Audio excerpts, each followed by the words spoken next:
மனமிட்டும் பேசும் இந்த அற்புத நிகழ்ச்சிக்கு ஏற்பாடு செய்திருக்கும் முஸ்லிம் நண்பர்களுக்கு எனது வாழ்த்துக்களை தெரிவித்துக் கொண்டு, இஸ்லாத்தில் வட்டி வாங்குதல் கொடுத்தல் கூடாது என்பது முறை. எனது பெயர் மையப்பன், காரைக்குடி. அதாவது இஸ்லாத்தில் வட்டி வாங்குதல் கொடுத்தல் கூடாது என்பது முறை. இப்படி இருக்கும் பொழுது நிறைய நண்பர்கள் கந்து வட்டி என்ற முறையை பயன்படுத்தி தங்களுடைய வாழ்க்கையை மேம்படுத்திக் கொண்டிருக்கும் முஸ்லிம் நண்பர்களுக்கு நீங்கள் கூறும் அறிவுரை என்ன? அது உங்கள் மதத்தில் ஏற்றுக்கொள்ளக்கூடியதா? அழகான கேள்விங்க. குறிப்பா நீங்க வருத்தப்பட்டு கூடாது. காரைக்குடியில வட்டியை பத்தி சொல்லணும். ஏன் சொல்லணும்னு கேட்டா, காரைக்குடியில வட்டி இல்லாத எந்த கொடுக்கல் வாங்கலும் கிடையாது. இந்த சமுதாயம் தான் இருக்குது. மற்ற எல்லா ஊர்களையும் விட சொல்றேன், காரைக்குடி வட்டி கேட்டாரு, முஸ்லீம்களே வட்டி வாங்குறாங்களேன்னு. முதல் நீங்க விளைவிக்கிறேன்னு வட்டி வாங்குறது இருக்குல்ல, அது ஒரு நல்ல செயலான்னு நீங்க சிந்திக்கணும். ஒருத்தன் ஒரு அவசரத்துக்கு தந்தைய மருத்துவமனையில் சேர்த்துட்டு வைத்தியம் செய்யறதுக்கு அவனுக்கு பணம் தேவைப்படும். இந்த இடத்துல நம்ம என்ன செய்யணும்? மனிதன் என்ற முறையில் கடவுள் நமக்கு அதிகமா தந்திருக்கிறார். மனிதாபிமானமாக அவனுக்கு உதவலாம். கடனா கொடுங்க, சும்மா பிச்சையா கொடுக்க வேணாம். கடனா கொடுத்து கொடுக்கிற காசை திருப்பி வாங்கிக்கலாம். ஆனா கடனை வாங்கிட்டு ஏமாத்திடுவான்னு தெரிஞ்சா ஒரு செக்யூரிட்டிக்காக வேண்டி ஒரு பொருளை வாங்கி வச்சுக்கலாம். அவன் எவ்வளவு கடன் வாங்கினாலும் அது தந்தவன திருப்பி கொடுத்துடலாம். இப்படியான மனிதாபிமான உணர்வுகள் வளருவதுதான் நமக்கு நல்லது. கோடி கோடியா நம்ம சேர்த்தாலும் நம்ம அரைக்காப்படி அரிசிக்கு மேல திங்க முடியாது. எவ்வளவுதான் நீங்க சேர்த்துவீங்களா, என்ன என்ன செஞ்சிருவீங்கிற சேர்த்து சேர்த்து வச்சு திங்க முடியல. 7 மாளிகை கட்டுங்க, 80 கிலோ நகையை வச்சுக்கிறீங்க, என்னத்துக்குண்ட இதை மனுஷன் வழங்கணும். என்னத்தான் நீ செய்ய, நீ அதிகமா சேர்த்து வச்சுட்டு போனா உன் புள்ள கூட்டி தருதலையா போவான். அவனை உழைச்சு சம்பாதிக்கக்கூடியவனை விட்டுட்டு போனா ஒழுங்கா இருப்பான். நம்ம தாறுமாற சேர்த்து வச்சுட்டு போனோம்னு வைங்க, பெரும்பாலான அந்த பிள்ளைங்க நல்லா இருக்கிறது இல்ல, தருதலையா தான் போகுது. அப்ப நம்ம என்ன நினைக்கணும்னு கேட்டா, கடவுள் நம்மளை எல்லாம் விட அறிவாளி. நம்மளை எல்லாம் விட கடவுள் அறிவாளி. இப்ப நம்ம பிள்ளைக்கு பாக்கெட் மணி கேட்கறான். நீங்க ஒரு கோடீஸ்வரர், ஒவ்வொருத்தரும் கோடீஸ்வரன் வச்சுக்கிறீங்க. உங்கள்கிட்ட பாக்கெட் மணி கேட்கறான் உங்க பையன். நீங்க கோடீஸ்வரரா இருக்கிறதுனால ஒரு நாளைக்கு 1 லட்சம் கொடுப்பீங்களா? கொடுக்க மாட்டீங்க. இவனுக்கு எவ்வளவு தேவையோ அவ்வளவு தான் கொடுப்பீங்க. அவன் நீங்க கோடீஸ்வரரா இருந்தாலும் இவனுக்கு எவ்வளவு 100 ரூபாய் கொடுத்தா போ அப்படின்னு கொடுப்பீங்க. 1 லட்சம் ரூபாய் கொடுக்க மாட்டீங்க ஒரு நாளைக்கு, இருந்தாலும் கொடுக்க மாட்டீங்க. ஏன் கொடுக்க மாட்டேங்கிறீங்கன்னா, இவனுக்கு தேவையானதை தான் கொடுக்கணும்னு நீங்க வழங்கி வச்சிருக்கீங்க. அப்ப இவனை விட கடவுளுக்கு அறிவு அதிகம் இல்லையா? கடவுள் என்ன பண்றான்? உங்களுக்கு ஒரு நாளைக்கு 1000 ரூபாய் தேவை போதும் இருக்கு, உங்களுக்கு ஒரு நாளைக்கு 1 லட்சம் ரூபாய் தர்றான். அவன் கிறுக்கனா? நீங்களே கொடுக்காத ஒன்றை கடவுள் உங்களுக்கு நிறைய தர்றான். எதுக்கு தர்றான்? அடுத்த ஆளுக்கு கொடுக்குறீங்களா, உதவுறீங்களா, மனிதாபிமானத்தை கடைப்பிடிக்கிறீங்களான்னு டெஸ்ட் பண்றதுக்கு தர்றான். அதுக்குத்தான் கடவுள் நமக்கு பணத்தை தர்றானே தவிர அவன் கிறுக்கும் கிடையாது. தேவைக்கு மேல தர கிறுக்கனா? ஒரு வீடு எனக்கு வாழ்றதுக்கு போதும், எதுக்கு 9 வீடு அவன் தர்றான்? இவன் என்ன செய்யறான்னு பார்ப்பான். இவன் தனக்கு நிக்கிறானா, மற்றவங்களை நினைக்கிறானா? அதுக்கு தான் கடவுள் தர்றான். கடவுள் அவர் விவரமானவன். அப்படி நம்ம நம்பணும் சொன்னா என்ன பண்ணணும்? மனிதாபிமான அடிப்படையில கடனாக கொடுத்து தான் என்ன செய்யணும்? வாங்கணுமே தவிர தகப்பனுக்கு கொடுத்ததுக்கு மகனுக்கு கொடுத்ததுக்கு எல்லாம் வட்டி போட்டு கேட்கக்கூடிய அளவுக்கு, அண்ணன் தம்பிமார்களுக்கு கொடுத்த கடனுக்கெல்லாம் உதவிக்கெல்லாம் வட்டி போட்டு கேட்கிற அளவுக்கு இன்னைக்கு சமுதாயத்தில் மனிதாபிமானமும் மனித உணர்வுகளும் மனித நேயங்களும் அழிஞ்சு போயிருக்கிற காட்சியை பார்க்கணும்.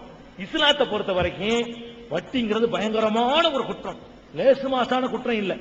விபச்சாரத்தை விட பெரிய குற்றம் எது? வட்டி. திருடுறதை விட பெரிய குற்றம், கொள்ளையடிக்கிறதை விட பெரிய குற்றம். இஸ்லாத்துல கடவுள் மன்னிக்கவே மாட்டார் என்று சொல்லக்கூடிய 3 குற்றங்களில் 2வது இடத்தில் இருப்பது வட்டி. கொலையை கடவுள் மன்னிக்க மாட்டார், அது கூட 3வது இடம் தான். வட்டியை கடவுள் மன்னிக்க மாட்டார், 2வது இடம்.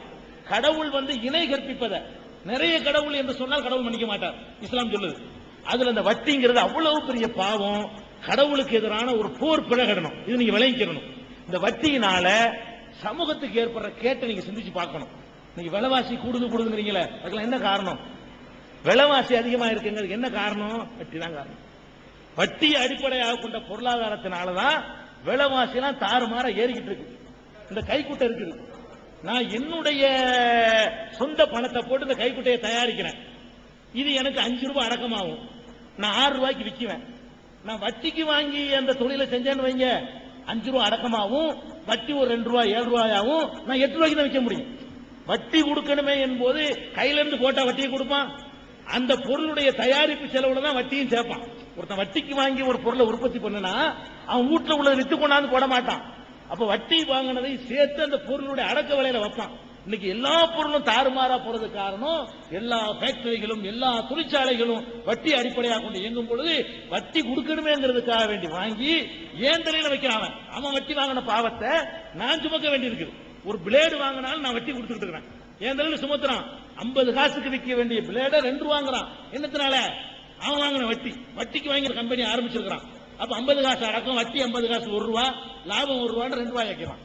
அப்ப இந்த மாதிரியான ஒரு சூழ்நிலையில வட்டினால விலைவாசி தாறுமாற ஏறுது.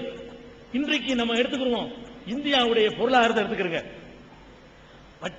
வருமானத்துல வரியில 100 ரூபாய் வரி போடுறான், 100 கோடி ரூபாய் வரி. அதுல இந்தியா எவ்வளவு வட்டி கொடுக்க தெரியுமா? 100 கோடி ரூபாய் இந்தியாவுக்கு வரி கிடைச்சிச்சுன்னு சொன்னா இந்த வருஷத்துல பாராளுமன்றத்தில் சமர்ப்பித்த புள்ளி விவர பிரகாரம் 100 கோடி ரூபாயில 26 கோடி ரூபாய் வட்டி செலுத்துது இந்தியா. நம்மள்கிட்ட வந்து ரோடு போடுறேன், ஆஸ்பத்திரி கட்டுற ரூபாயை வாங்கிவிட்டு அரசாங்கம் என்ன பண்ணுது? 26 கோடி ரூபாய், 1000 கோடி ரூபாய்னா 260 கோடி ரூபாய். கொஞ்சம் நஞ்சம் காசு இல்ல, கால்வாசிக்கு கொஞ்சம் கூட. நம்முடைய வரி பணத்துல, நம்மள்கிட்ட போடுற வரி பணத்துல கால்வாசிக்கு மேல என்ன செய்யறான்னு கேட்டா உலக வங்கிக்கும் பக்கத்தில் உள்ள நாடுகளுக்கு வட்டிக்கு வாங்கினதுக்காக வேண்டி வட்டி செலுத்துறான். அசல் இருந்துகிட்டே இருக்குது. வட்டி தான் 26 கோடி ரூபாய், அதாவது 100க்கு 1260 கோடி ரூபாய். 10,000 கோடியில பட்ஜெட் போட்டான்னு சொன்னா 2600 கோடி ரூபாய் வட்டிக்கு போகுது. அந்த ரூபாய் வட்டி வாங்காம இருந்திருந்தால் இந்த நாடு எங்க போயிருக்கும்? எவ்வளவு பெரிய சுபிட்சமா இருக்கும், எவ்வளவு செழிப்பா இருக்கும். இதை நீங்க சிந்திச்சு பார்க்கணும். நாட்டு நாசமா போனதுக்கெல்லாம் வட்டி அடிப்படையாக கொண்ட பொருளாதாரம் தான் காரணம். இஸ்லாமிய நாடுகள்லையும் சீனாவுலையும் மட்டும்தான் வட்டி கிடையாது. கம்யூனிஸ்ட் நாடு சீனாவுலையும் வட்டி கிடையாது, வட்டிக்கு அனுமதி இல்லை. முஸ்லீம் நாடுகள்லயும் வட்டிக்கு அனுமதி இல்லை. உலகம் பூரா அந்த வட்டியில மூழ்கி கிடக்குது. இதனுடைய விளைவு என்ன ஆயிடுச்சு? உலகத்தினுடைய பொருளாதாரத்தில் 80% G7 இருக்குது.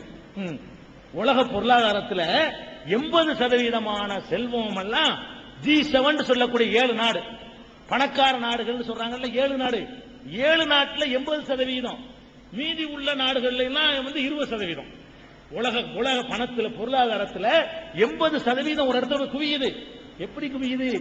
அமெரிக்கா செல்வம் எப்படி வட்டி, உலக வங்கியுடைய பணத்துல அவன் தான் முக்காவாசி பணம்.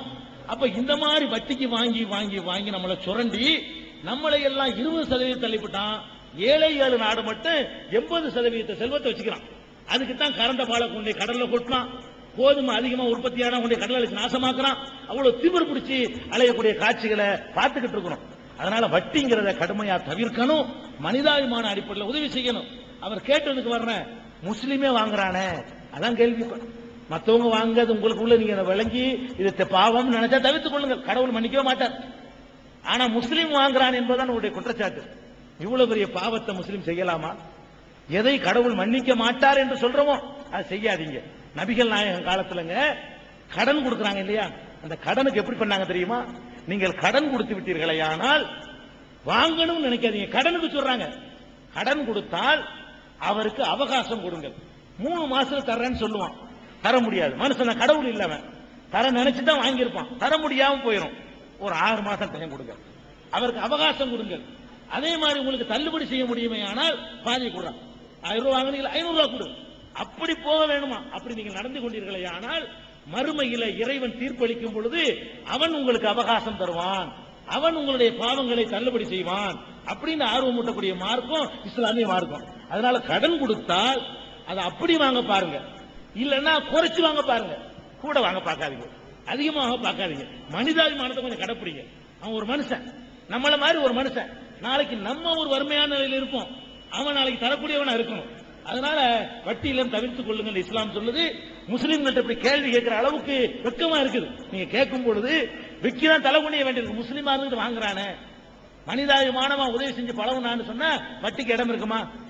அதை கவனத்தில் வச்சுக்கிறீங்க.